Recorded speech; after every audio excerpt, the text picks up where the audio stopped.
explicarles el Sistema Nacional de Evaluación de Impacto Ambiental, con énfasis en el procedimiento de aprobación del estudio de impacto ambiental desde un ámbito de reglas generales, no sectoriales. Pero para ello voy a circunscribirme a un marco general, muy rápidamente, en la primera hora. En la siguiente hora ya voy a adentrarme al sistema propiamente, y en la siguiente hora ya el procedimiento administrativo puntualmente señalado. Karim Paredes, mi asistente de la cátedra, nos va a ayudar, y también la doctora Delgadillo nos va a apoyar en la filmación y las normas. El artículo 2, numeral 22 de la Constitución Política del Estado peruano, habíamos mencionado, consagra el derecho a un ambiente sano y equilibrado, que constitucionalmente ha sido desarrollado por el Tribunal Constitucional e implica la obligación del Estado de garantizar ese derecho a través de conductas activas, como por ejemplo aprobar límites máximos previsibles, establecer buenos mecanismos de fiscalización ambiental, pero también conductas que impidan que se degrade el ambiente, ¿no? Así se señala en la Constitución que toda persona tiene derecho a la paz, a la tranquilidad, al disfrute del tiempo libre, al descanso, así como a gozar de un ambiente equilibrado y adecuado al desarrollo de su vida. Nota a pie de página. Tienen que revisar la Constitución ecuatoriana, que no se suscribe solamente a un artículo, sino a un capítulo. Tienen ellos una Constitución ambiental, donde, como hemos manifestado en la clase anterior, se establece protección para los pueblos indígenas, protección para los pueblos indígenas en el ámbito voluntario, se consagra el derecho a la consulta previa, se consagra el derecho a reparar daños ambientales. Aquí la Constitución no está, tasado así no está.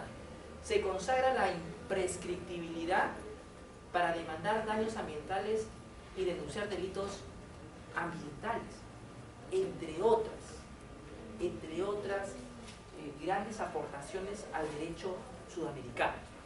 Uno de los grandes aportes que hace esta Constitución ecuatoriana, así como la boliviana y la colombiana en su momento, es que reconoce que hay una relación de conexión espiritual entre el pueblo indígena y su territorio.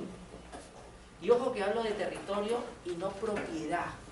Y es la otra gran revolución constitucional que se produce en Ecuador, Bolivia y Colombia y Brasil, que empezamos a hablar del término territorio con la connotación que le dan los antropólogos, con la connotación que le dan los sociólogos, un contexto político, no necesariamente jurídico, porque lo jurídico es hablar de propiedad comunal o propiedad privada, o quizás posesión ancestral, como también se le denomina. No, aquí se habla de territorio. Una tarea para ustedes entonces es, dense un trabajo de revisar la Constitución ecuatoriana, donde está básicamente un desarrollo fundamental del derecho a un ambiente equilibrado, a tal punto que en esta Constitución se reconoce al ambiente como un sujeto de derecho. O sea, la naturaleza tiene personalidad jurídica y tiene derechos. Eso aquí en el Perú no es posible entender, pero en Ecuador sí. Por eso es que los invito a revisar tanto la Constitución ecuatoriana, boliviana como colombiana, y como no la brasileña, que aunque escrita en portugués se entiende. Si usted, como me pasó a mí hace un par de días que conversaba con dos expertas brasileñas, ellos no entendían el término propiedad, ¿no, Karim, no, Olivia? Sino ellos hablaban de territorio indígena. ¿Qué es propiedad comunal? ¿Qué es propiedad privada? En el pueblo indígena existe territorio. Yo tenía que explicarles que en el Perú ese concepto no estaba consagrado en ninguna norma, pero en Brasil sí, y lo manejan así. Entonces, vean cómo en todo el contexto regional, desarrollo normativo y conceptual es distinto. Valgan verdades, si quisiéramos hablar de un país que no ha progresado mucho, debemos reconocer en Chile, que es como nuestro referente, el país que menos protección ha dado al ambiente. Por ejemplo, les pongo un ejemplo clarísimo. En toda Sudamérica, Centroamérica y Europa, cualquier persona tiene derecho a demandar por reparación por daños ambientales, tanto individuales como colectivos. Nota a pie de página, en Ecuador se reconoce, como en Bolivia, como en Colombia, reparaciones individuales en temas ambientales como colectivas, cosas distintas, como lo consagra la Corte Interamericana de Derechos Humanos, así igualito. Pero en Chile, para yo poder demandar por daños ambientales, requiero primero consultarle a la municipalidad local si procede o no mi demanda. Ella es la que va a llevar el caso al Poder Judicial. Si ella decide que no es pertinente, no se inicia la demanda por daños ambientales. El otro tema es, el plazo de prescripción es corto, 2 años. En tanto que en Ecuador, Bolivia, Colombia y Brasil es imprescriptible. ¿Y por qué es imprescriptible? Se los explicaba en la clase anterior. Porque siendo un bien colectivo, el ambiente, un bien de todos, necesita la máxima protección. Pero no solamente por eso, sino porque el desarrollo sostenible importa satisfacer las necesidades de las generaciones presentes, pero también de las generaciones venideras futuras. Si yo consagro la prescripción, lo que estoy haciendo es acabando con el derecho a un desarrollo equilibrado de las generaciones venideras, futuras. Y como no puedo desconocer que tiene también un derecho a un desarrollo equilibrado y a un desarrollo sostenible, solamente me cabe aplicar imprescriptibilidad, porque de lo contrario no podrían ellos satisfacer sus necesidades futuras.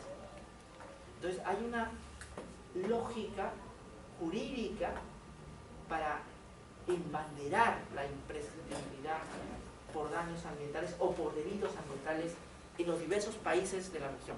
Lamentablemente en el Perú no es imprescriptible. Lamentablemente en el Perú el grueso de la doctrina, dentro del cual yo no estoy, pero reconozco que la mayoría lo señala, cataloga la responsabilidad civil por daño ambiental como extracontractual, con lo cual el plazo de prescripción es de 2 años. ¿Se dan cuenta lo dramático que es para alguien que va a demandar por daños ambientales en 2 años encontrar todos los medios probatorios? Es complicadísimo. Primero porque tienes que tener fondos, segundo porque tienes que tener expertos, y tercero porque descubrir un daño ambiental no es fácil.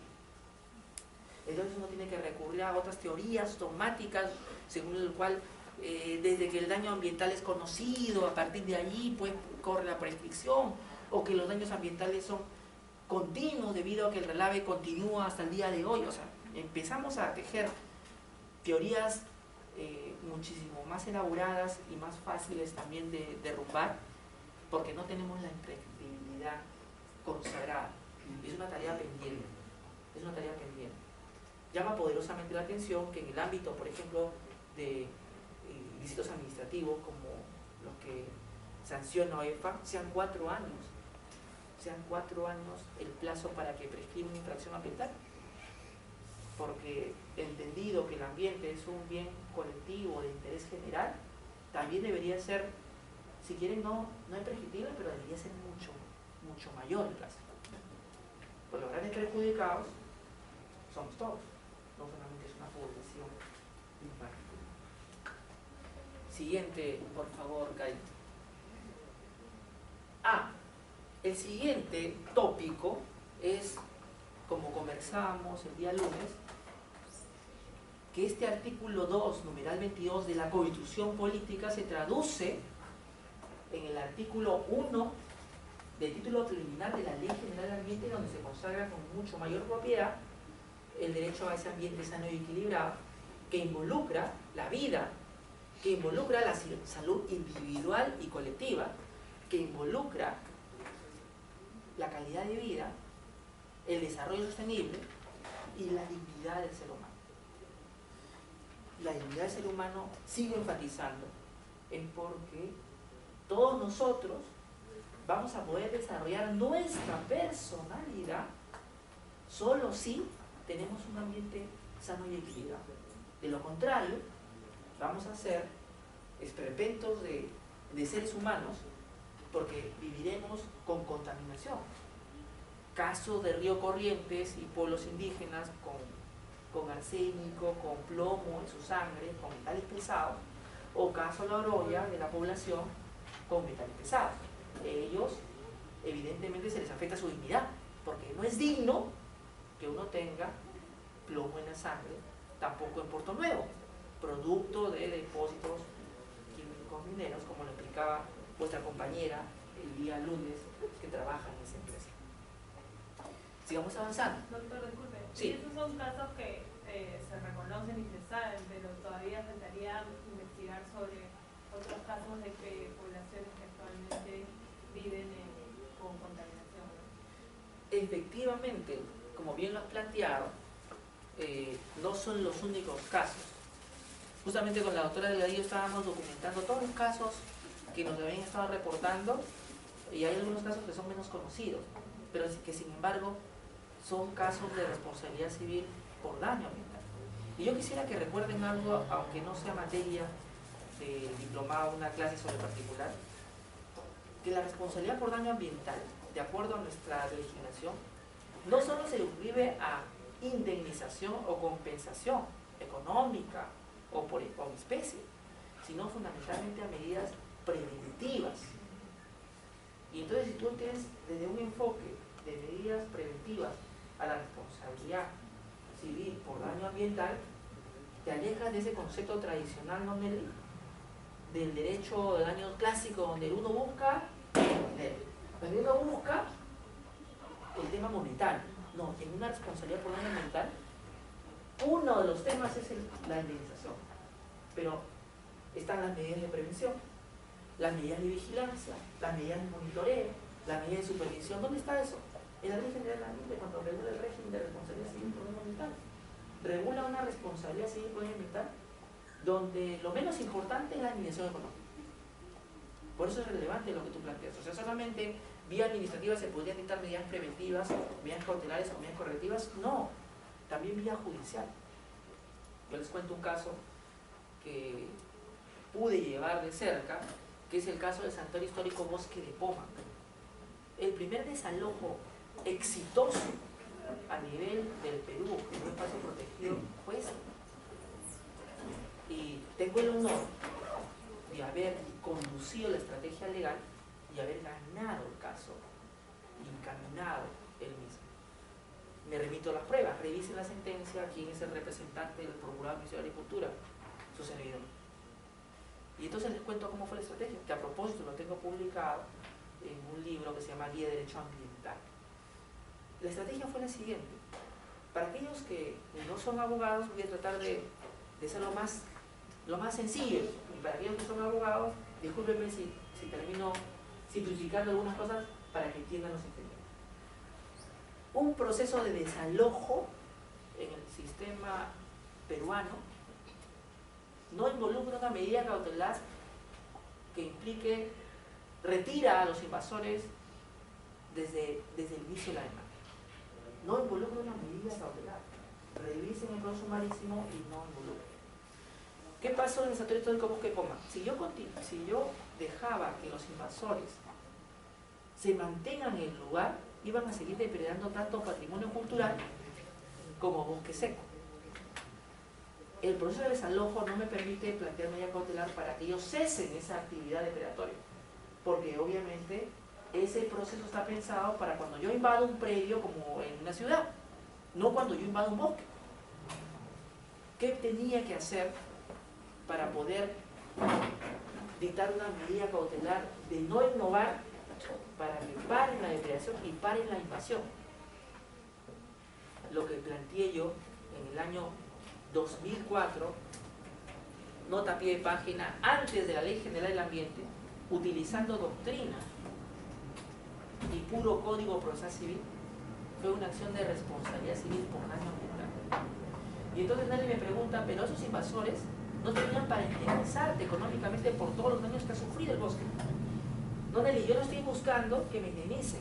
Lo que estoy buscando es que a través de este proceso judicial, el juez en ese contexto dicte una medida cautelar para impedir la degradación del bosque. Y es lo que conseguí. Una medida cautelar para que se detenga la depredación. Y entonces, en nuestro ordenamiento jurídico, como no tenemos lo que yo considero que debería existir un desalojo para espacios protegidos o para espacios de conservación in situ, tengo que mezclar el desalojo clásico con una acción de responsabilidad civil por daño ambiental, pero no en su arista económica, sino en su arista de prevenir el daño.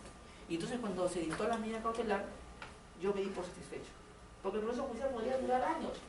Lo que me interesaba era que impida el avance de la depredación. También lo tengo documentado, quien quiera me puede pedir el expediente, es voluminoso, y el expediente quedó ahí, porque en realidad luego, como ustedes saben, se produjo el desalojo del bosque con 2 policías fallecidos, y hoy día pueden visitarlo y se ha recuperado satisfactoriamente. ¿Por qué tenemos que construir esas figuras? Porque nuestro ordenamiento jurídico no tiene un sistema de protección a intereses difusos y colectivos, y todos los procesos judiciales los ha hecho mirando al individuo, no a la colectividad. De cara a ello es que hay que tratar de ser ingenioso, creativo, para poder plantear una estrategia de defensa del ambiente.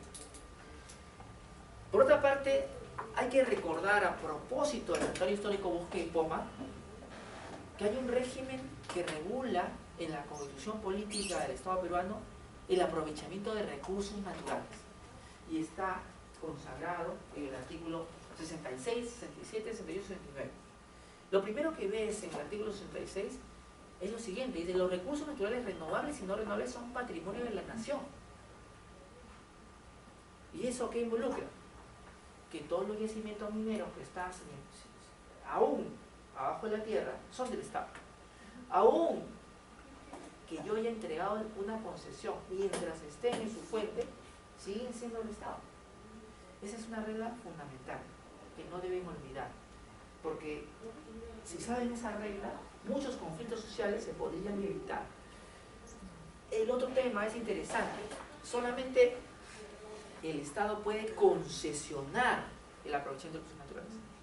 Hacia los años 50, el Estado daba en propiedad a la mina. ¿Cuál era el efecto de dar en propiedad a la mina? Que como era mío, si yo quería, explotaba el mineral, y si yo quería no, porque es mío, pues es mi propiedad. La regla del derecho minero actualmente es: si no explotas la mina, caduca tu derecho. Caduca tu derecho. Tienes la obligación de explotar la mina. Y eso funciona a través de un proceso de concesiones. En un diplomado donde veamos derecho minero, sería lindo discutir sobre si es apropiado hablar de que la concesión es un derecho real o no. Mi punto de vista, se lo voy a decir brevemente, me parece claro que un contrato de concesión no es un derecho real. Por más que la Constitución acá señale que la concesión otorga a su titular un derecho real. Los derechos reales están preestablecidos en el Código Civil, y yo no veo ahí nada que diga concesión. Segundo, las concesiones solo tienen efectos para generar obligaciones tanto en el concesionario como en el propio Estado. Y aquí podríamos entrar en una vieja discusión que ustedes, muchos abogados de la Católica, recordarán, sobre los efectos reales o no de los contratos. Mi posición es: estos contratos no tienen efectos reales, tienen efectos obligacionales. Debido a esas obligaciones, probablemente tengas derecho a la propiedad, pero no es que el contrato per se sea un derecho real. Vieja discusión, pero que se explica también históricamente en un hecho interesante. Cuando se modifica de tener la propiedad de la mina a tener la concesión, tenías que compensar a esos concesionarios, entre comillas, porque si les decías que lo que les ibas a dar en un contrato que era mucho menor al derecho real que tenían antes, iba a haber un conflicto. ¿Cómo matizar eso? No, la concesión que te entrego es igual que tu derecho real que te tenías, que era propiedad. No vas a tener propiedad, vas a tener el derecho real concesión. Solo así entiendo y explico por qué la concesión aparece como derecho real.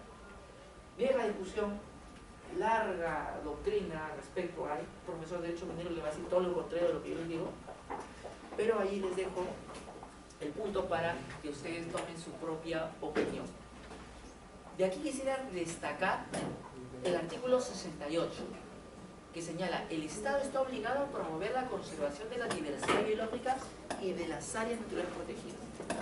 Nuestra Constitución, como parte de los convenios de diversidad biológica, se toma el trabajo de consagrar su obligación de establecer espacios protegidos, parques nacionales, santuarios nacionales, zonas reservadas, reservas nacionales, etc. Y está consagrado en la Constitución Política del Estado peruano. O sea, la conservación de la diversidad biológica tiene una obligación constitucional. Por eso es que cuando revisen la norma de creación de un espacio protegido, que es por decreto supremo, van a encontrar que va a empezar diciendo que de acuerdo al artículo 68 es obligación del Estado peruano promover espacios protegidos. Siguiente. Y luego vamos a dar unas pequeñas reflexiones, ¿no? Primero, el patrimonio de la nación se entiende que si los recursos naturales del Perú son patrimonio de la nación, es de interés público su cautela. Y si es de interés público su cautela, tendría que haber la posibilidad de que cualquiera de nosotros defienda ese patrimonio natural, y también tendría que haber la garantía explicada hace un momento de imprescriptibilidad, así como un poder judicial especializado en materia ambiental, no solo en la fiscalía, así como un aparato administrativo especializado en materia ambiental, como viene ocurriendo, parte de esa protección. Y por otra parte tenemos un régimen de concesiones que es de carácter privado y que otorga un derecho a particulares para que exploten los recursos naturales. Dentro de la Política Nacional del Ambiente, que se encuentra hace varios años aprobada, destacan nítidamente varios ejes, pero fundamentalmente el eje de gestión ambiental, el de conservación de la biodiversidad y el de aprovechamiento sostenible. En cuanto a la gestión ambiental, destaca nítidamente tanto la evaluación de los instrumentos de gestión ambiental como un EIA, como la fiscalización de las obligaciones derivadas de estos. Siguiente.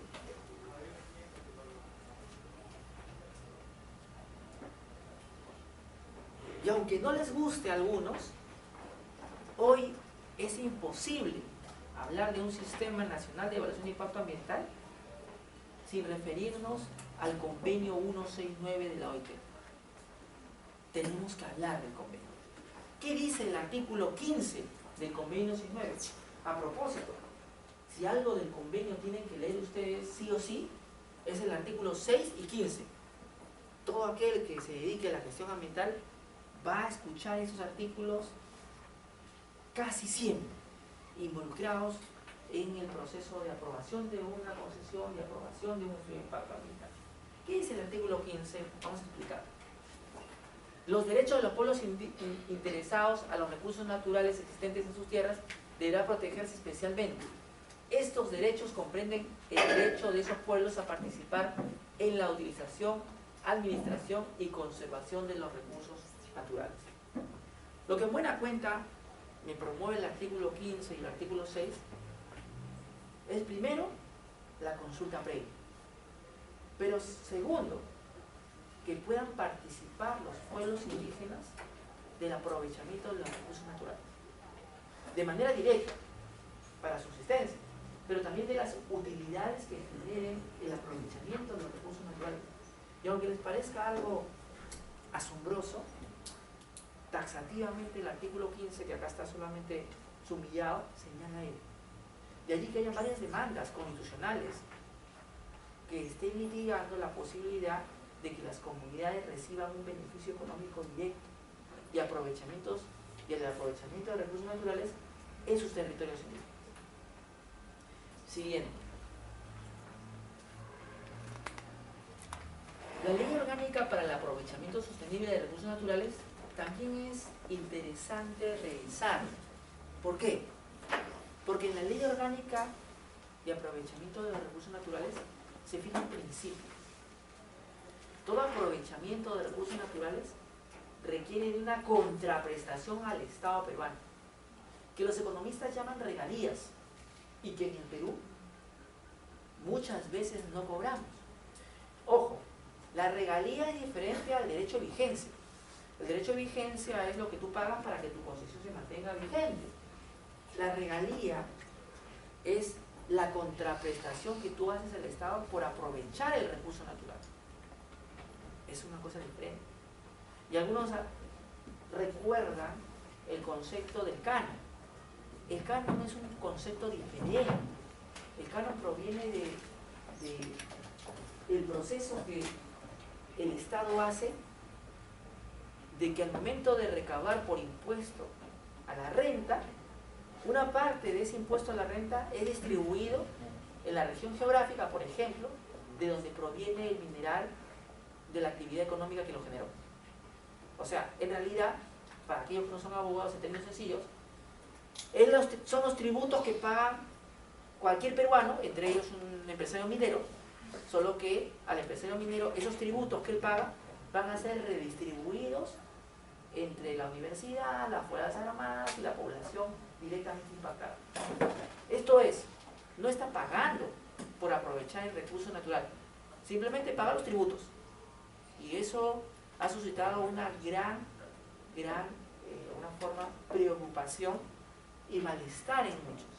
Porque para los economistas, aquí ya el economista probablemente alguno, no me dejará mentir, está claro que la regalía es un concepto económico y que de los economistas clásicos existe bajo el cual tú tienes que pagar por los recursos naturales que aprovecha el Estado peruano. Y eso en el Perú no se viene cumpliendo.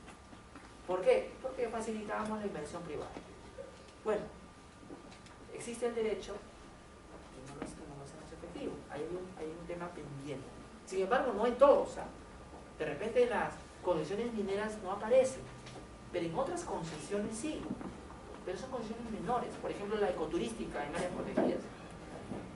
Ahí sí pagas un derecho de aprovechamiento. Claro, ¿por qué?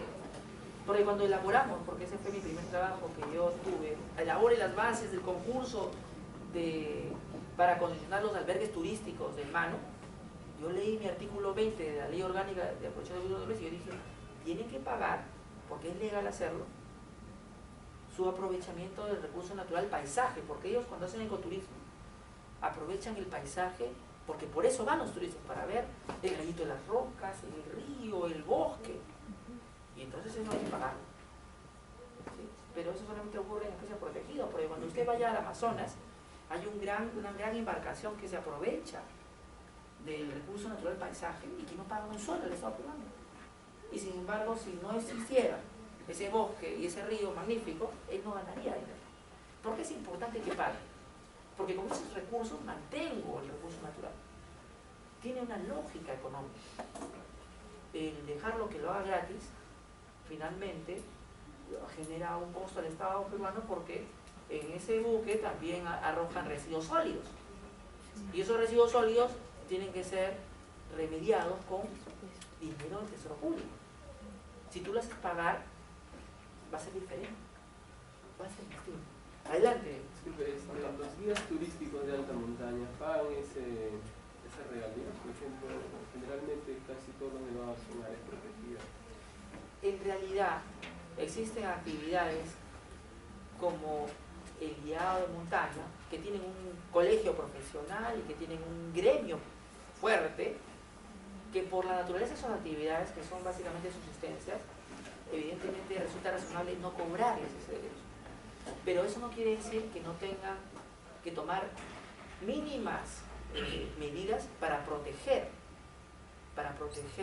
el ambiente. Por ejemplo, si vamos a referirnos al Mano, yo como guía turístico no puedo tener más de 12 personas. ¿Por qué? Primero porque se me puede perder y segundo porque tengo que controlar que no hagan cosas tan absurdas como la siguiente, ¿no? Su compañera, imagínense que sea un adolescente y salga con su compañera, están enamorados y encuentran un árbol del mango y dicen, aquí vamos a poner tú y yo, amor por siempre. Y aunque le parezca absurdo, eso hacen muchos turistas, tanto en las rocas, en las ruinas, en las huacas. ¿Han visitado Pachacamac? Es absolutamente triste y lamentable que tengamos las paredes llenas de nombres de personas que dicen quererse, pero que no quieren un ápice al patrimonio cultural. Eso mismo ocurre cuando visitas una espacio protegido. Van marcando, o sea, entonces, con 12 personas como guía, yo estoy cuidando, oye, ¿qué está haciendo usted? Su sanción, si hace eso, es no puede ingresar al parque por un periodo determinado. Se inicia un procedimiento sancionador en espacio protegido. Si yo tengo un grupo grande, no lo puedo controlar. Otro elemento interesante, si yo soy guía turista, no alimentes a los animales. No, es que quiero para tomarme la foto. No. Entonces, un grupo suficiente son 12 personas. Segundo, es porque tengo que andar de manera silenciosa para no alterar la fauna y para poder apreciar a la biodiversidad. Un grupo pequeño ocasiona un impacto en el ambiente. Todo eso se meritúa cuando se otorga una licencia para un guía turístico. Lo que pasó en el Huascarán con estos guías de alta montaña es que cuando quisimos, porque también a propósito, además de CERNAP, he trabajado en el Ministerio de Exterior, Turismo y Comercio Exterior.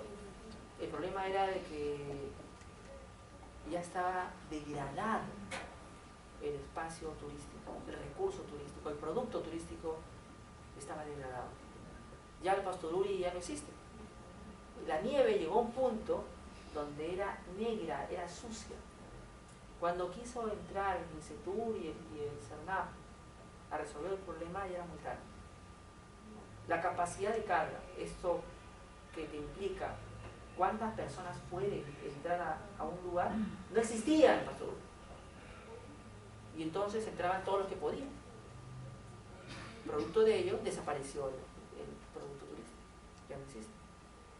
Lo que pasa con el santuario histórico Machu Picchu.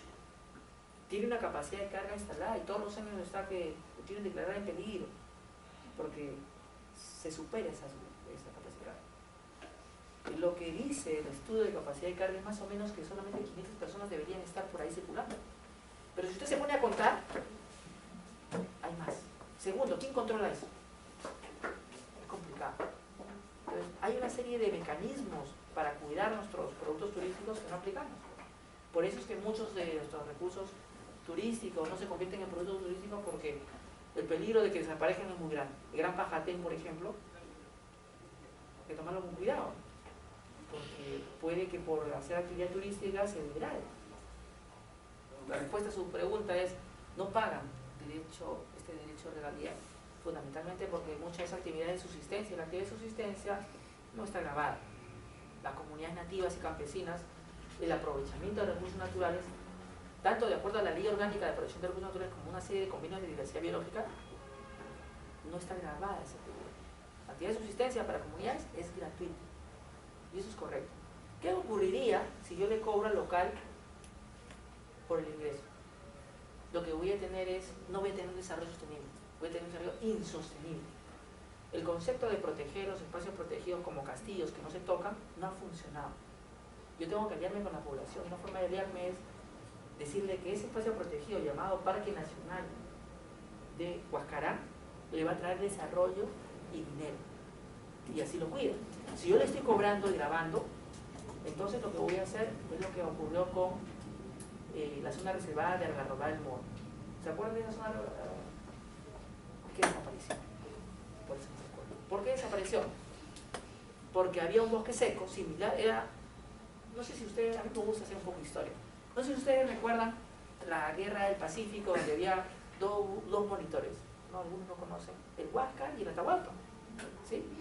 Bueno, ese símbolo me gusta porque así como existía el bosque de Poma, su gemelo en muestra representativa era la zona reservada de Algarroba del Moro.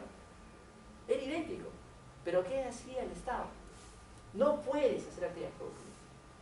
Entonces la gente que pensó, bueno, ¿por qué no puedo hacer actividades productivas?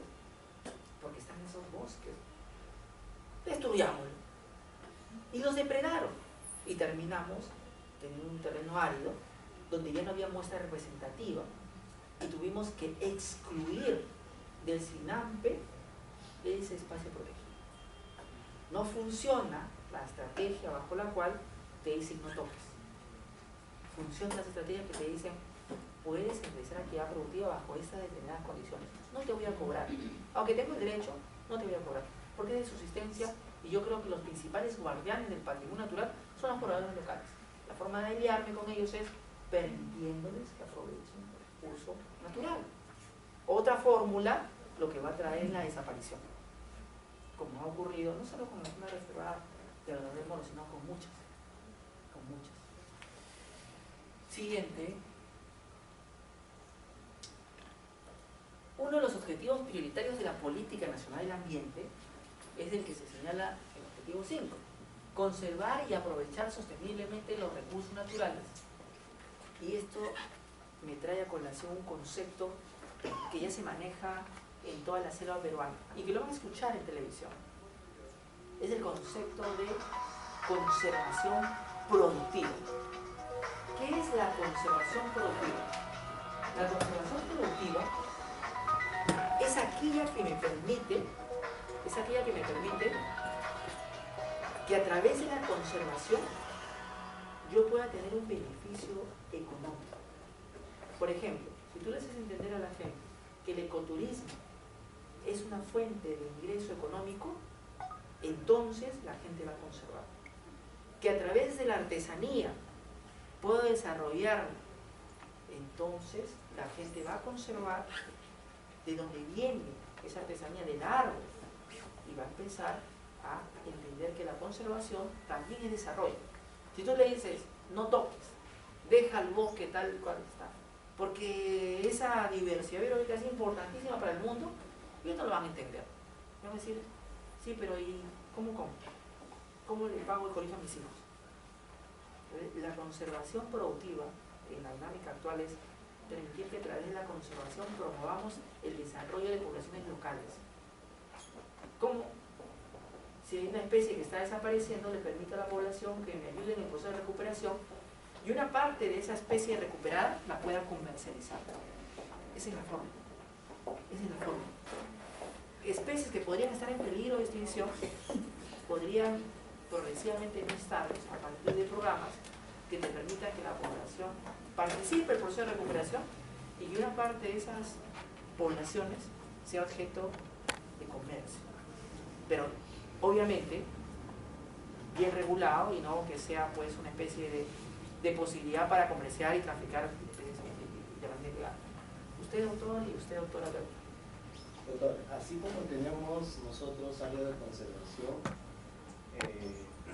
en la cual se promueve, ¿no? Proteger los recursos naturales, también existen las denominadas áreas de conservación privada, en la cual de repente particulares, o en este caso las empresas privadas, piden que se le otorgue un área de concesión privada en la cual puedan generar riquezas. No sé qué tanto nos puede comentar un poco más sobre ese tema. Es excelente lo que usted me está planteando, pero antes debo dar la palabra a su compañera que tenía una quería comentar que de repente otra modalidad, aparte del ecoturismo, también que se usan en las áreas naturales protegidas de uso directo son los criaderos, por ejemplo, o también, por ejemplo, el tipo de uso de los recursos que también se dan, como por ejemplo el ecoto de Casa del Angola. O sea, creo que también es importante diversificar las modalidades de las áreas naturales protegidas para poder hacer uso de recursos. ¿Cuál es su nombre? Micaela. Micaela. Miguel. Miguel y Micaela, aparte de concordar sus nombres con la letra M, han planteado temas afines. Y a mí no me dio el tiempo de hacerles una exposición, una diapositiva sobre espacios protegidos que a mí me encanta, me fascina. Eso puede durar 3 horas, una exposición solamente sobre ese tema. Pero voy a hacerles un resumen. Los espacios protegidos tienen varias categorías. Hay una categoría de ámbito nacional. A esa categoría de ámbito nacional se llama área natural protegida y es administrada directamente por el gobierno central. Ejemplo, el Parque Nacional del Mano o el Santuario Histórico Bosque Poma. Pero debajo de ese de esa forma de gestión a través del gobierno central, se encuentra otra categoría, que son las áreas de conservación regional, cuyo administrador son los gobiernos regionales y también conservan muestras representativas. Pero la muestra representativa que conservan, a diferencia nacional, es de interés regional. Y hay una diferencia notoria. En el espacio protegido nacional se conservan muestras representativas de interés mundial y nacional, en tanto que en las áreas de conservación regional se conserva biodiversidad de interés regional. Porque hay que decirlo, para los pobladores locales hay especies que son importantísimas, pero para el mundo no lo son, para nuestro país no lo son, porque hay un montón de esos animales o de esa fauna en otra zona, pero para ellos es emblemático y quieren conservarlo a través de esta fórmula de áreas de conservación regional. Caso emblemático, área de conservación regional Cordillera Escalera, una emblemática área de conservación, pero hay muchas más. Y luego continúa la otra forma de administrar espacios protegidos, como son las áreas de conservación municipal. Y en eso, en mi mente, Karim, aparece una luz roja: cuidado, cuidado, emergencia. Eso no tiene base legal. Y efectivamente, Micaela, lo que ocurre es que conceptualmente nuestros biólogos han desarrollado el concepto de áreas de conservación municipal a aquella forma de conservación in situ que está a cargo de las municipalidades, ¿sí? Pero en el Perú solamente esa forma de conservar el ambiente está regulada en el plan director, en esta estrategia nacional para conservar los espacios protegidos, pero no está en la ley de áreas no protegidas, no está en su reglamento. Ahora, nota a pie de página, no está, es un decir. En realidad, en la ley de áreas no protegidas sí está, dice, y lo que se refiere a áreas de conservación municipal se regulará en la ley orgánica de municipalidades. Y en la ley orgánica de municipalidades no se tocó el tema, salvo por la atribución que se da a las municipalidades para proponer áreas de conservación ambiental. Así está la ley orgánica de municipalidades. O sea, ellos pueden proponer. La pregunta acá para ustedes, mayoritariamente abogados, es, por principio de legalidad, ¿quiénes están facultados para crear áreas de conservación municipal? ¿El CERNAP? ¿Ese Servicio Nacional de Espacios Protegidos? No. ¿La municipalidad? Tampoco. ¿Y entonces quién? ¿El Gran Boletón? Tenemos un vacío legal.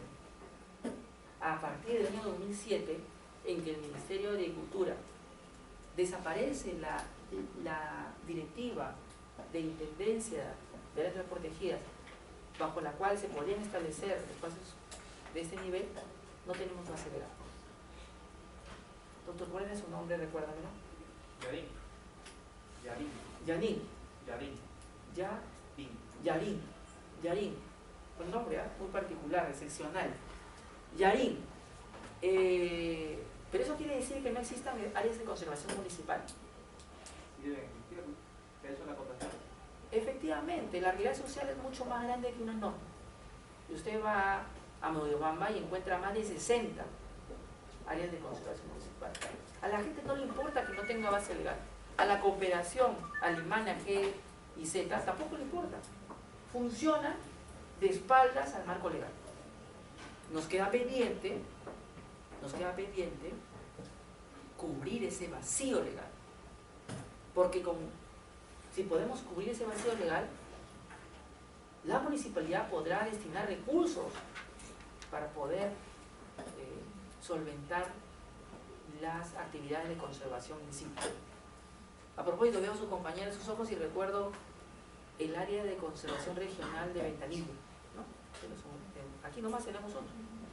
Que a propósito, causó mucha polémica porque dentro de esta área de conservación hay colegios, hay gente, y algunos que han ido se pueden dar cuenta que es un espacio amenazado. Pero así todas las personas chalacas del Callao han querido constituir esta área de conservación. Es el deseo de ellos. No le impidamos eso. Hay una zona que se llama Pantanos de Villa.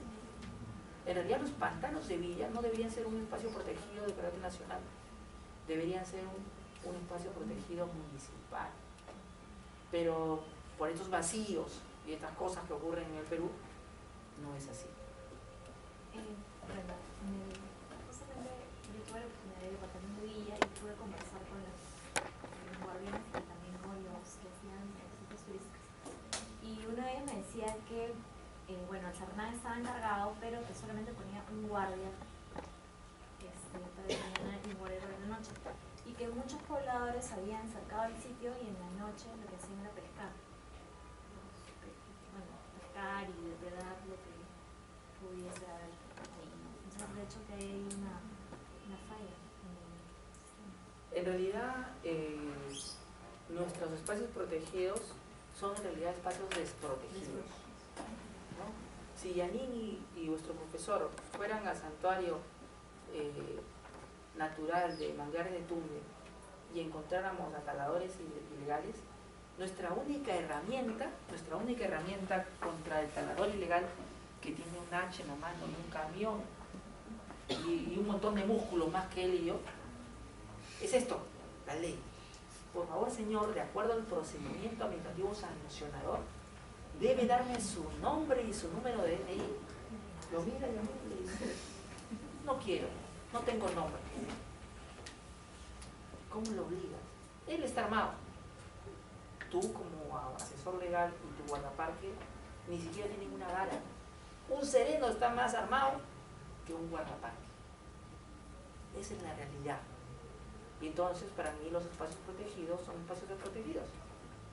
Así se debe llamar. Yo he organizado operativos de tala y la verdad es muy difícil hacerlo así. Muy difícil. En África, los guardaparques están armados. ¿Por qué no hemos armado los guardaparques? La teoría dice lo siguiente: si yo armo los guardaparques, los depredadores también se van a armar. Entonces, mejor le quitamos las armas. El problema es que ese sistema tampoco funciona, porque ellos siguen armándose y yo sigo desarmado. Debemos generar un mecanismo bajo el cual me acompañe un policía, me acompañe alguien que pueda utilizar la fuerza que yo no puedo. Porque hacer un procedimiento sancionador de Lima es muy fácil, pero en medio de la selva o en medio de un bosque seco, donde la comisaría más cercana está a 3 horas, si es que consigue esta forma, es muy difícil. Entonces es complicado estos procedimientos que aparecen en las leyes aplicarlos en la vida. Yo y Yanin, nuestra única espada es esto, para defendernos de las hachas, para defendernos de lo que nos quieran golpear, nada más. Hasta un fiscal con el que he ido también está desarmado. Las personas no son como ustedes, que cooperan, no cooperan, traen a sus amigos y no necesariamente para saludar. Doctor. Sí, solamente quería comentarle que en el caso de los manglares donde hay hasta cocodrilos, ¿no es cierto? Sí. Allí, bueno, según visité este sitio tan bonito, ¿no? Ellos comentaban de que estos caimanes o cocodrilos los sacaban del río Tumbes, ¿no? Porque ahí se estaban extinguiendo, inclusive estaban exportando a Holanda, caimanes creo que son, ¿no? Sí, Holanda, muy interesante. Y yo pude recorrer toda la parte del estero, ¿no? Y llegar inclusive a la isla donde están unas aves hermosas de color negro y cuello rojo, ¿no? Pues sí, cuando uno llega, ¿no? Una cosa hermosísima. Y los pobladores sí tienen algo de conciencia porque pude conversar con algunos, ¿no? Yo creo que se ha progresado un poco en el tema de Tumbes, ¿no? Inclusive, según me decía un poblador, porque yo estoy almorzando ahí con alguna gente y los colegios también les enseñan a proteger, ¿no? Yo creo que se ha avanzado algo, ¿no? Yo fui cuando era estudiante y fui ahora que ya estoy más viejo, ¿no?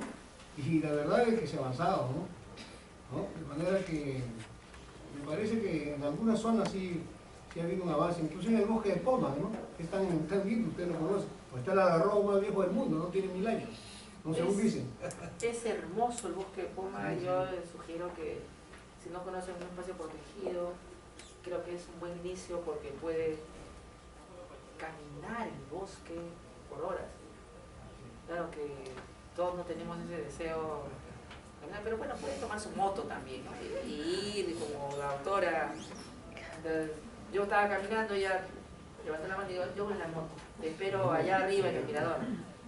Ya, hasta que yo llegué ella ya se había ido, ¿no? O sea, pero tienes esas dos posibilidades, ¿no? Y es hermoso como el bosque te da trabajo. Ese mototaxista antes no existía y ahora tiene trabajo. Allí mismo, recordará la doctora Delgadillo, que vendían unos pasteles hechos de algarrobina, ¿no? Y una serie de productos derivados del algarrobo, y eran deliciosos. O sea, promovíamos desarrollo a través de conservación. Y ese es el concepto que yo quisiera que se queden ustedes, que denomino, junto con otros, conservación productiva. Que no lo van a encontrar en los libros de biología, es una forma de explicarle a la gente en términos sencillos que la conservación también es producción y también es desarrollo. Si tú lo explicas en términos biológicos, no lo va a entender. Por eso que te inventas un poco algunos de estos términos que quizás no tengan asidero en nuestra biología, pero funcionan a nivel de gobernanza ambiental. Pero yo me había quedado explicándoles que había áreas de conservación municipal. Además de eso, hay áreas de conservación privada, como bien nos manifestado, que tiene un enfoque distinto. El enfoque es el siguiente. Si vuestra compañera, nombre, Diana, tiene una propiedad, por ejemplo, Plan Sanguero, que quiere destinar a la conservación, el Estado le dice, muy bien, puedes hacerlo. Te reconozco mediante una resolución ministerial y ese terreno tiene una especial protección. Eso hace pues que de repente la cooperación internacional llegue mucho más rápido, eso hace que ella tenga algunos incentivos ambientales interesantes y que conserve de una manera muchísimo más eficiente. Por ejemplo, un delito ambiental en un área de conservación privada es distinto que el que se podría cometer en la Universidad Católica del Perú, porque esa zona está declarada como de conservación. Claro, no tiene muestras representativas de interés mundial, nacional, pero tiene algo más importante, está implementando ese derecho a un ambiente sano y equilibrado, no solamente para el privado, sino para todos nosotros, porque todos nosotros visitamos ese lugar, porque hay, como su compañera Micaela ha mencionado, hay zoocriaderos, ¿no es cierto? Me parece que el área de conservación privada Chaparrí es un buen ejemplo de lo que es un zoocriadero. Y a propósito de eso, otra forma de conservar diversidad biológica es la conservación ex situ, que es esa que tenemos al costado, en el Parque de las Leyendas, que a algunos les va a gustar, pero es una forma también de hacer educación ambiental. Es un tipo distinto, necesario, porque si no conocemos nuestra diversidad biológica, ¿cómo vamos a cuidarla? Necesitamos conocerla, aunque lo ideal sería en su hábitat natural. Otra de las cosas que me consagra la política nacional del ambiente es la de conservar y aprovechar sosteniblemente los recursos naturales a través de estudios de impacto ambiental, y es la de conservar nuestros recursos genéticos. Los recursos genéticos que tenemos son valiosísimos. Los conocimientos ancestrales de las poblaciones indígenas son valiosísimos. Y sin embargo el Perú ha empezado muy tarde a desarrollar una política de protección. Incluso cuando negociábamos el TLC con Estados Unidos, ese fue un punto fundamental en la demora de ese proceso, porque Estados Unidos no quería reconocer eso de cara a que tiene un montón de empresas que viven de las patentes que se refieren a mapas del genoma incluso humano de varios indígenas de otros países que tienen determinada resistencia a algunas enfermedades, y que hoy se ha puesto en tela de juicio. Esto es válido, que yo pueda patentar conocimientos del genoma humano, de una planta o de un animal, hay una polémica pendiente. Siguiente. Aquí antes de que bueno, ya se fue lo de la Política Nacional del Ambiente, pero yo quería decirles algo. En la Política Nacional del Ambiente aparece un concepto interesante, la valoración económica ambiental. A partir de la Política Nacional del Ambiente se empieza a consolidar la posibilidad de hacer esto que por acá yo les he traído, de valorar los servicios ambientales, ¿no? Acá uno de mis estudiantes, Olinda Carmen Rosa Vázquez, ha hecho un trabajo de servicios ambientales del Santuario Histórico Bosque de Puma. Está valorando los servicios ambientales de este bosque, ¿no? Y aquí nos señala, a partir de la bibliografía que ha revisado, cosas tan interesantes como la siguiente, ¿no? ¿Qué servicios brinda este bosque? Primero, un servicio ecosistémico, ¿no? Mantener la vida. Segundo, el tema de secuestro y almacenamiento de carbono.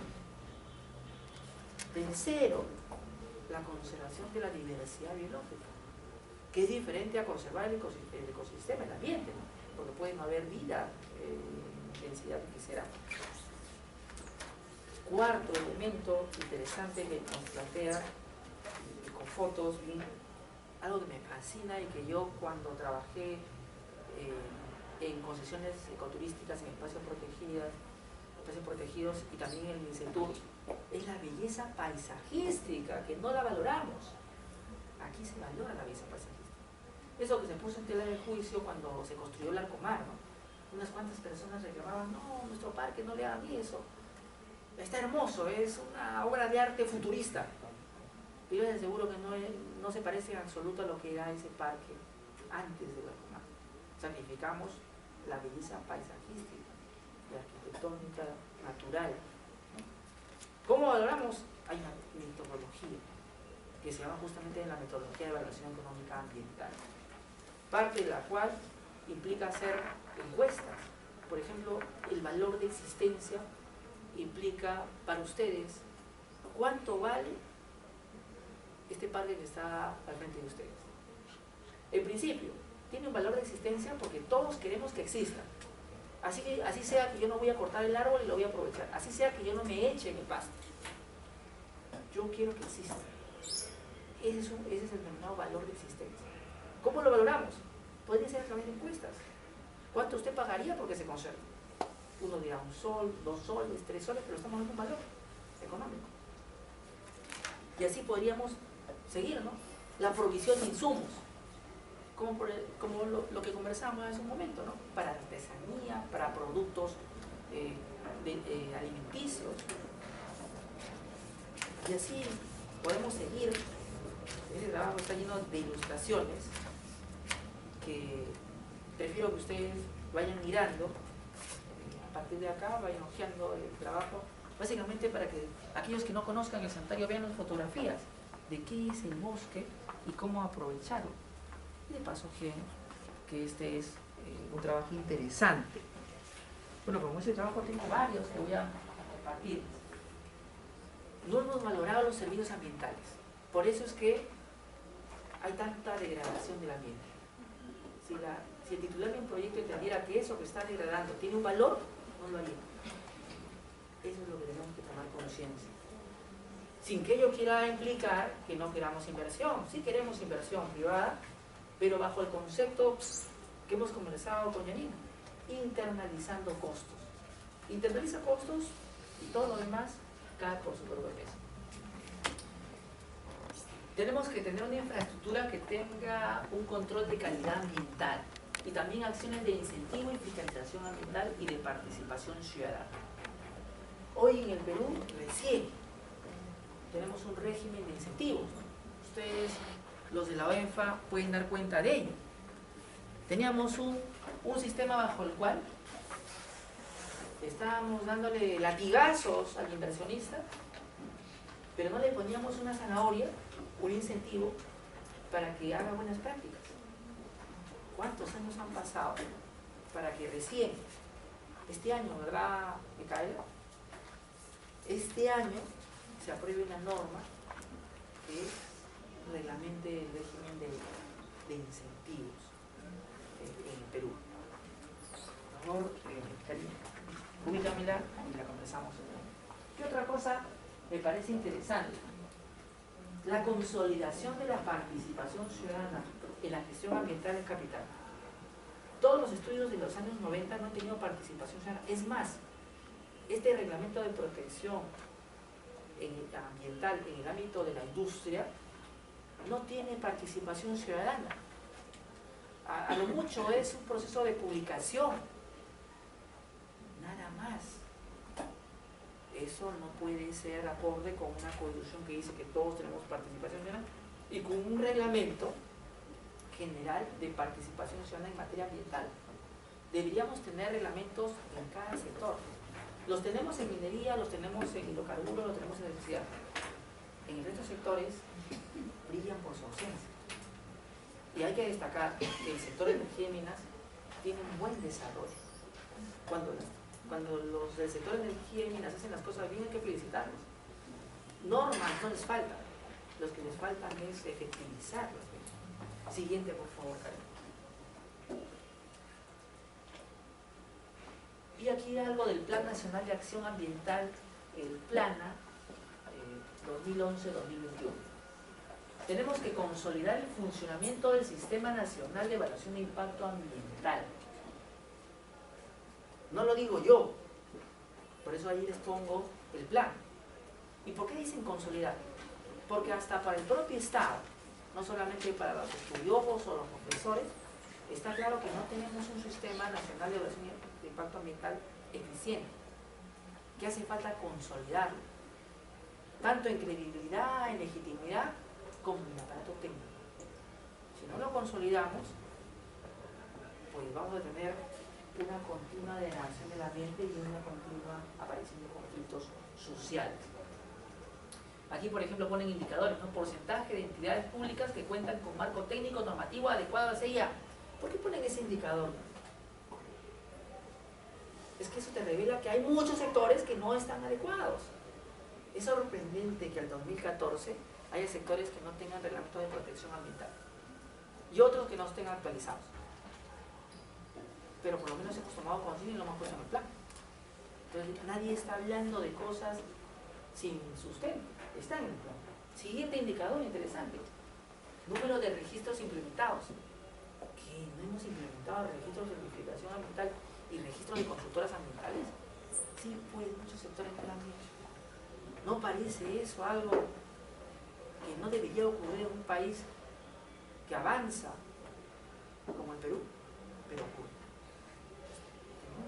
Tenemos una serie de compromisos incumplidos. ¿Quién es el responsable? No está su compañera el MINAMPLA. Ah, no, sí está usted. Acá está usted. El Ministerio del Ambiente, ¿no? Los sectores, el gobierno regional, municipalidades provinciales y corresponsables. Nosotros, pues la universidad también. Porque si no le metemos presión a su compañera Diana para que se apure con el reglamento de protección de la industria, ella se va a tomar su tiempo. No, nadie se ha dado cuenta, ya pasaron 4 años.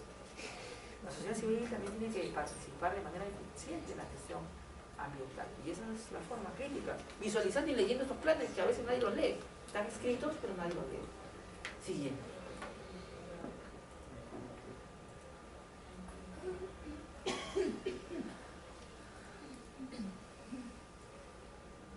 Servicio de Certificación Ambiental para la Inversión Sostenible, SENACI, cuente con un marco institucional y normativo aprobado y se encuentre en funcionamiento.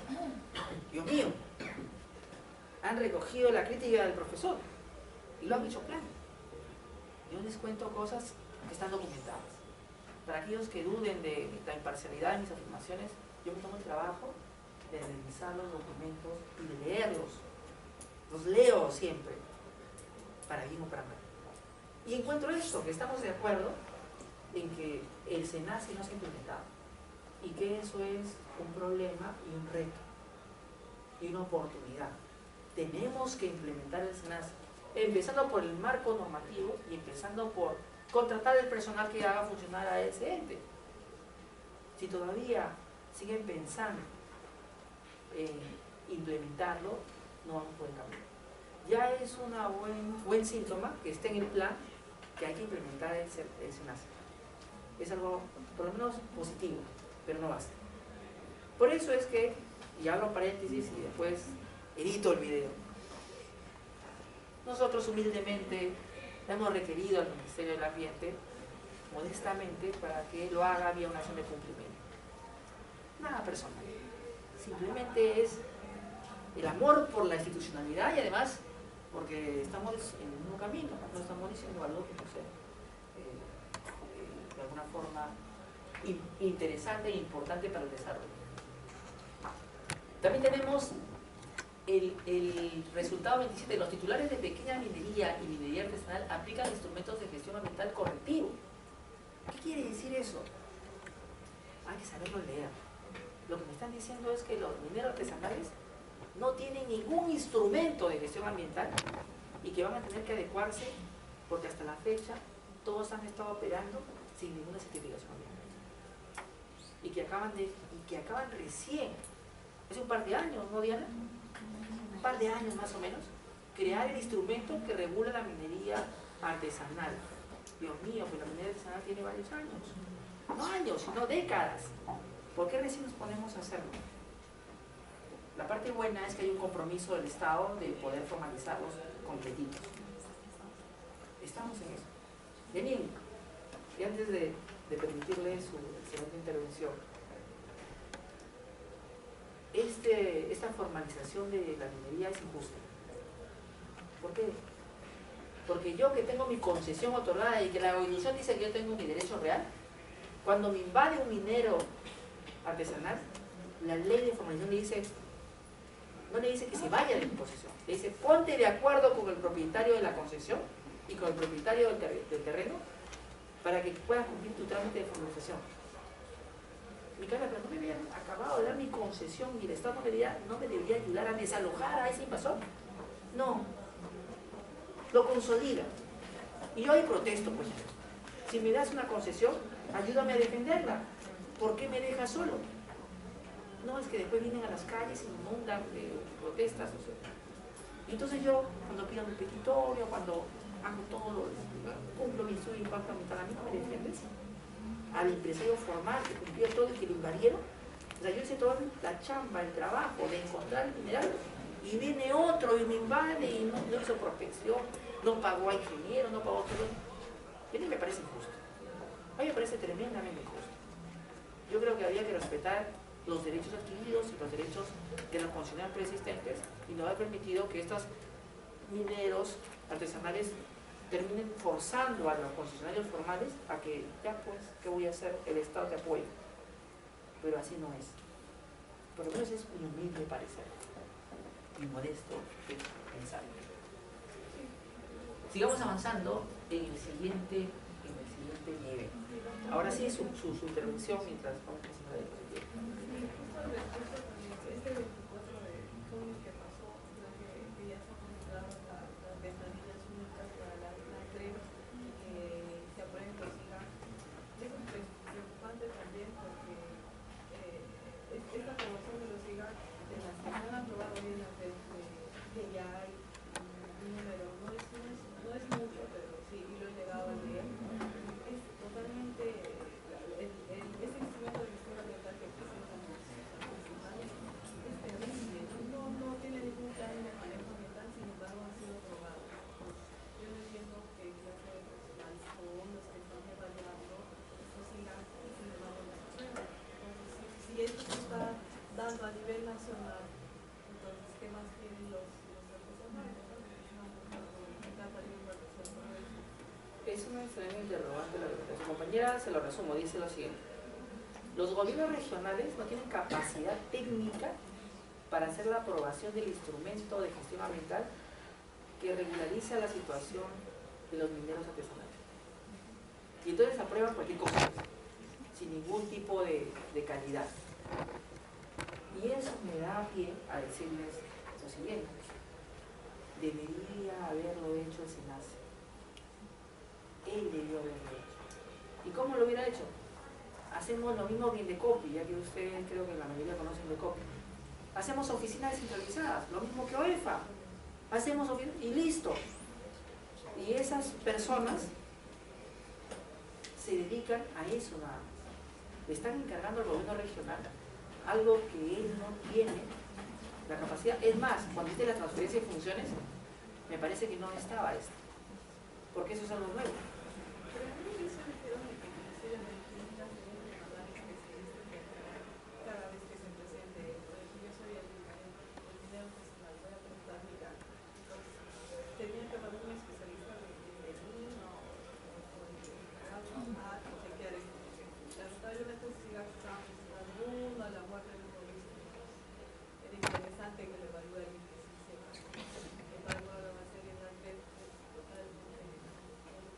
Claro, las direcciones regionales de energía y minas no tienen capacidad de procesar todas las solicitudes porque además ahora se han formalizado la mayoría de estos dineros artesanales y son números significativos de titulares, entre comillas, de estas concesiones, entre comillas.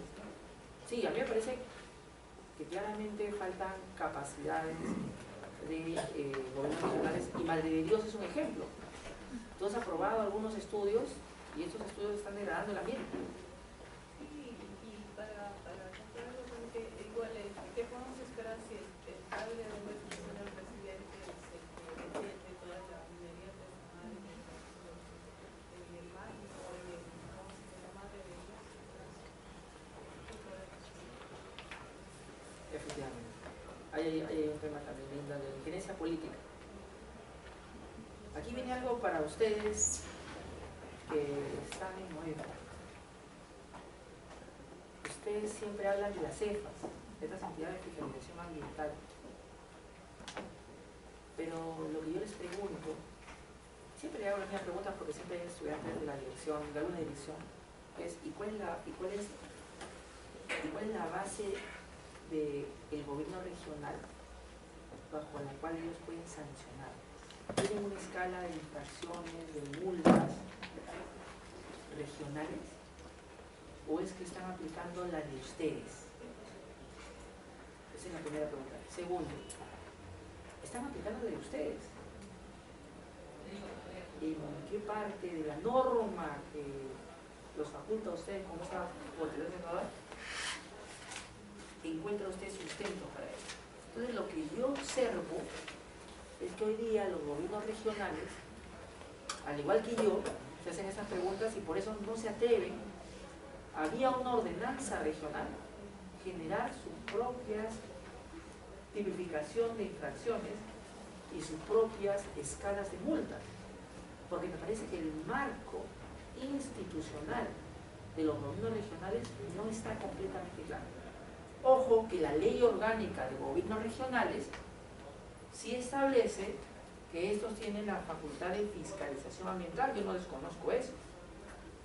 Pero también les recuerdo que el decreto legislativo 1013 dice que es el OEFA el que tiene que hacerlo. Es un tema pendiente que creo que merece una respuesta. Sin embargo, en el plan que estamos conversando se establece como meta. Acá dice, entidades de fiscalización ambiental, EFAS, cuentan con marco normativo. Entonces estamos de acuerdo. ¿Por qué me dicen que cuentan con marco normativo? Porque todavía no lo tienen. Y continúo.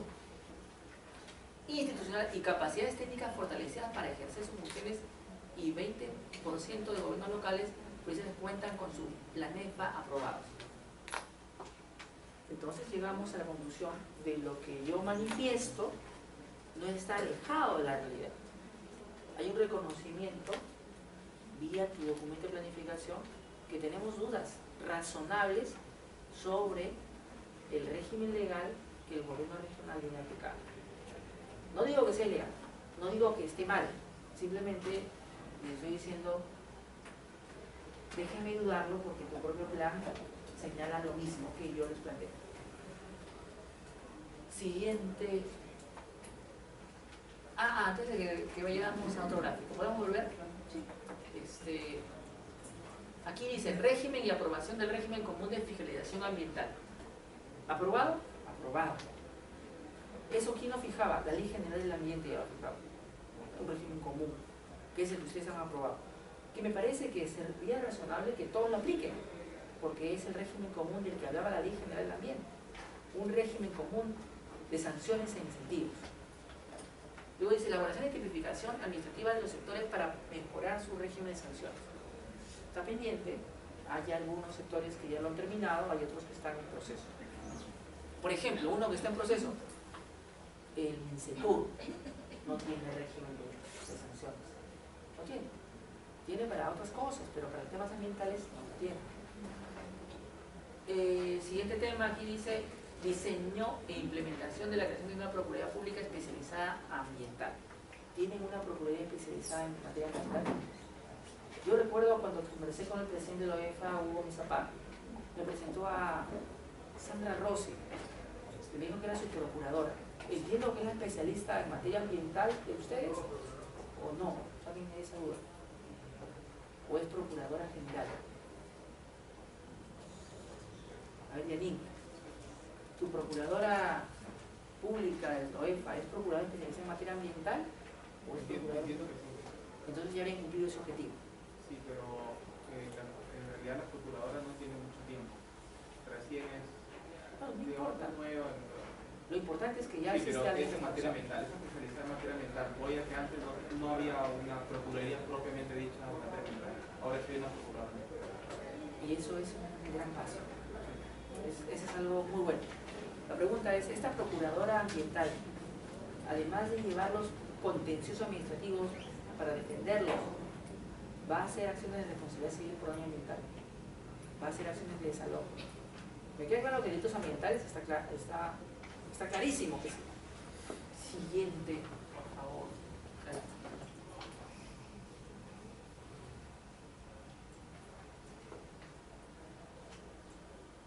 Me parece que es el mismo que estamos viendo.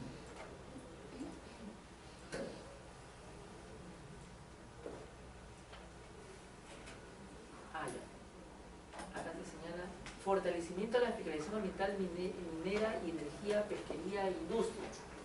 ¿Cómo lo puedo conseguir? Bueno, el OEFA ya tiene esas facultades. Es una buena forma de fortalecer el sistema. Ustedes ya se van a dedicar solo a la fiscalización.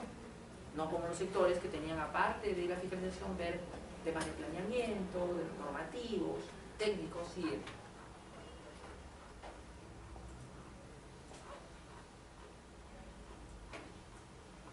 Cinco GORES han avanzado en el planeamiento territorial. Eso es interesante. Una de las principales críticas que se ha hecho es que nos falta ordenamiento territorial. Felizmente que hay varios gobiernos regionales que han priorizado en su región el ordenamiento territorial. Y no solamente eso, sino hace poco liberado presidente regional de Loreto, Iván Vázquez, está liderando el proceso de elaboración de una evaluación ambiental estratégica. Más allá de lo que pueda haber hecho, a mí me parece que esa línea de avance debe continuar. Quien salga elegido debería mantener esa política pública. Siguiente.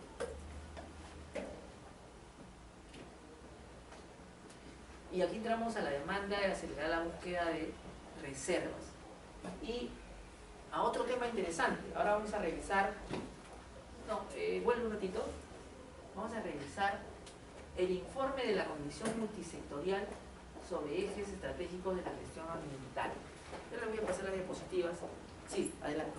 Sí, sobre las GORES, efectivamente el tema del régimen común es un tema supletorio a los gobiernos regionales. En realidad, cada gobierno regional, digamos, por el conocimiento que tiene de lugar, debería tener sus propias normas de fiscalización. Sin embargo, este régimen común salió para aquellos gobiernos regionales que aún no hayan implementado esta normatividad, que a la fecha en realidad son la gran mayoría, ¿no? Sin embargo, necesito rescatar que hay determinadas regiones que sí han comenzado de alguna manera a consolidar la gestión ambiental, como es el caso de Arequipa, ¿no? Que creó, incluso entró en la página porque su nombre es bien peculiar, creó el ARMA, Arequipa. El ARMA es la Autoridad Regional Ambiental, como organismo desconcentrado dependiente de la presidencia del gobierno regional. En realidad, Arequipa es una de las GORES que en temas de fiscalización ambiental se encuentra ahorita de manera más activa. Y finalmente, el OEF en realidad habría que tener en consideración que también es una EFA, pero es una EFA especial, porque recordemos que tiene dos visiones, una de fiscalización ambiental propiamente dicha, que realiza el per se, y otra que es de la supervisión indirecta que realiza sobre las demás entidades de fiscalización ambiental. Entonces hay que tener en consideración que es una EFA especial también. Yo estoy de acuerdo con Janine, salvo en lo último. Para mí es una especie de Contraloría General Ambiental, porque como bien lo ha planteado Janine, tiene la función, de acuerdo al decreto legislativo 1013, de supervisión de entidades con competencias ambientales. Y el problema, y a eso ha sido objeto de discusiones, es ¿cómo es posible que le des al organismo de evaluación y fiscalización ambiental la posibilidad de supervisar a las entidades con competencias ambientales y no le permita sancionarlas? Eso no es connatural a la supervisión. ¿Para qué te superviso si en última instancia yo no puedo ejercer un procedimiento sobre tu ejercicio público funcional? A mí me parece que hay una gran discusión que fue objeto de una consulta del propio EFA al Ministerio de Justicia. Si mal no recuerdo, hay un informe que justamente estableció que no podían sancionar las entidades públicas, pero hubo la idea inicial de hacerlo. Y me parece que naturalmente debería ser. ¿Qué es lo que hace hoy día? Lo que hace hoy día, como bien ustedes saben, es detectar la inconducta funcional y derivarlo a la Contraloría General de la República, a la gerencia de sanciones que tiene la Contraloría, para que ella determine responsabilidad funcional, ¿verdad? Es lo que me han dicho mis amigos de la OEF, ¿no? Y eventualmente, si es un ilícito, lo deriva pues al procurador. Pero a mí me parece que no es una EFA más. Me parece que es, por esa función de supervisión, una Contraloría General Ambiental, o su naturaleza vendría a ser eso. Porque eso es lo que hace. Las otras EFAs no hacen eso. Y lidera el Sistema Nacional de Fiscalización Ambiental. En fin, es un tema de visión y de conceptualización de lo que es el OEF. La actividad de supervisión me parece fundamental para mejorar la gestión ambiental. Pero a propósito de lo que tú has planteado, voy a plantearles algo interesante. ¿Qué supervisan ustedes? ¿La fiscalización de las EFAs? ¿O también fiscalizan si están aprobando estudios de impacto ambiental? Janine. ¿A o B? ¿O ambas? Bueno, entiendo que la fiscalización se realiza en base al planeta, ¿no? Que tiene cada una de las EFAs. Pero de alguna forma no podría detallarles si también se realiza por el instrumento. No podría precisar. dar posición. Y lo que dice Janine es lo que la mayoría de funcionarios de EFA me ha respondido cuando hemos compartido el debate. Ellos solamente ven el tema de fiscalización ambiental, con los que se revela que existe la necesidad de que haya un órgano que supervise la labor de aprobación de estudios de impacto ambiental. ¿Quién debería hacerlo? Y yo miro a Diana, porque la labor recaería en el Ministerio del Ambiente a través de su facultad denominada revisión aleatoria de estudios de impacto ambiental, bajo el cual podría recomendar el mejoramiento del instrumento. Mi punto de vista es, me parece que también en el futuro debería hacerlo el OEF, porque la evaluación y la fiscalización están de la mano, no son labores autónomas, sino están intrínsecamente conectadas. Adelante. Sí, por ejemplo, en ese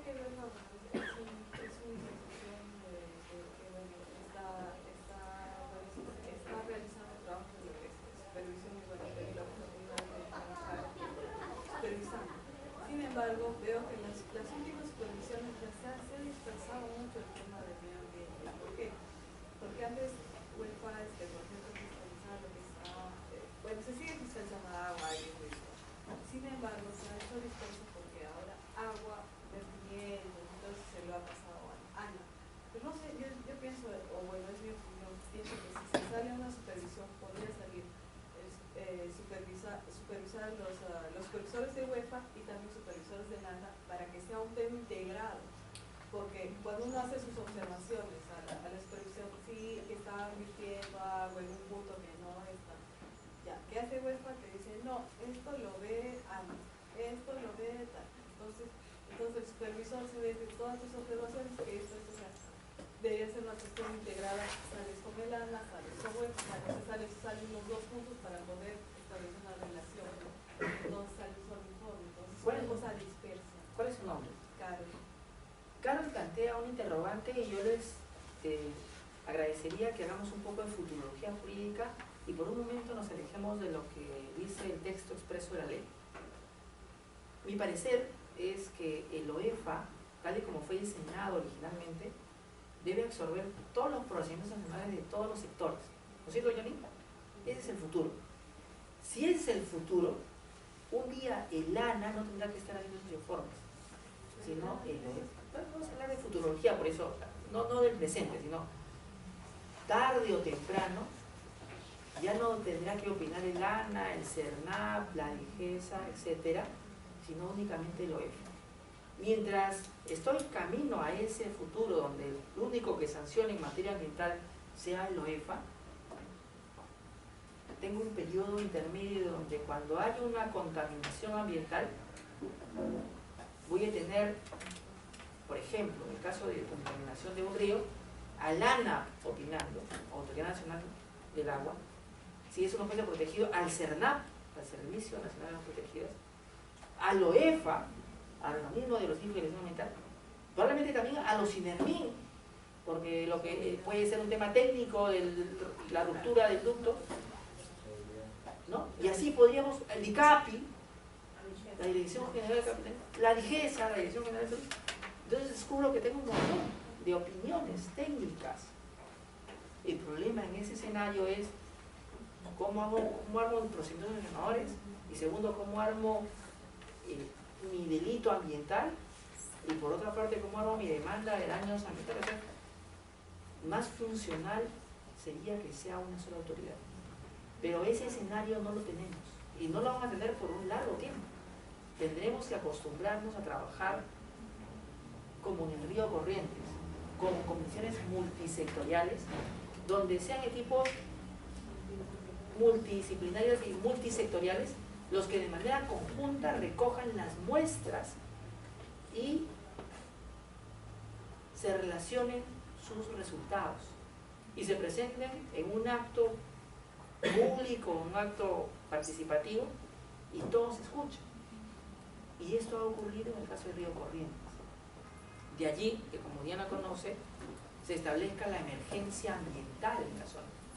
La emergencia ambiental, la declaratoria de emergencia ambiental establecida, se ha dado sobre la base de una comisión multisectorial compuesta por todas estas autoridades que hemos mencionado. Por lo tanto, una forma de solucionar el problema actualmente es conformando comisiones multisectoriales. Y es lo que he planteado públicamente para el caso del derrame de petróleo por parte de Petroperú en el territorio del pueblo indígena Cucama. No es que se me haya ocurrido que yo inventé algo, no, estoy tomando el precedente del río Corrientes. Funcionó. Sigamos trabajando así.